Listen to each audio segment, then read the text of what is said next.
ایک بات ہمیشہ یاد رکھنا کہ اللہ کی بارگاہ کی طرف جانا انتہا، فنا، بقا، یہ صوفیاء کے اپنے الفاظ ہیں، جہاں انسان ہوش و آواز کھو بیٹھے اور اسے مغرب مشرق اوپر نیچے دائیں بائیں کوئی حد معلوم نہ ہو، اسے بقا کہتے ہیں، اسی کو بقا کہتے ہیں۔ اور بعض یہ کہتے ہیں کہ یہ مقام فنا ہے، نور الہی کی قوت لے کر جب واپس آتے ہیں تو یہ مقام بقا ہے۔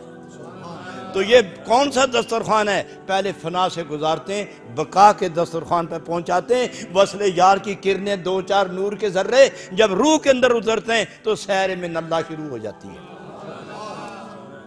محبوب سامنے ہے، دسترخوان بچھا ہوا ہے اور عاشق بیٹھے ہوئے ہیں، مہمان بیٹھ گئے، دسترخوان بچھ گیا اور میر محفل سامنے آ گیا۔ میر محفل کون ہے؟ وہ تو رب العالمین کی ذات ہے۔ تو دسترخوان کیا ہے؟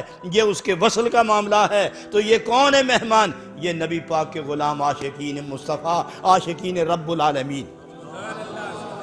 اور یہ کھاتے کیا ہیں؟ دیدار الہی۔ پیتے کیا ہیں؟ نور الہی۔ نشہ کیا ہے؟ وصل الہی۔ چاہت کیا ہے؟ وصل الہی۔ کھاتے کیا ہے؟ نور الہی۔ تو یہ چکر کیا ہے؟ فرمایا یہی تو خمار الہی ہے۔ وہاں سے واپس آتے ہیں، وہاں سے واپس آتے ہیں، اور جب واپس آتے ہیں حکم ہوتا ہے چلو واپس چلیں، اس کا نام ہے سیر من اللہ، اس کا نام ہے سیر من اللہ۔ حکم ہوتا ہے چلو چلتے ہیں، تو ہر ایک نشے میں ڈوبا ہوا آتا ہے، ہر ایک نشے میں ڈوبا ہوتا ہے، اور اس نشے میں جس کی آنکھ کھلتی ہے وہ دیکھتا ہے اور پکار اٹھتا ہے نظر تو الہ بلاد اللہ جمع۔ اس مقام پر آ کے پھر ایک کی نظر کھلی اور اس نے کہہ دیا نظر تو الہ بلاد اللہ جمع۔ ہم تو سیر پر گئے ہوئے تھے،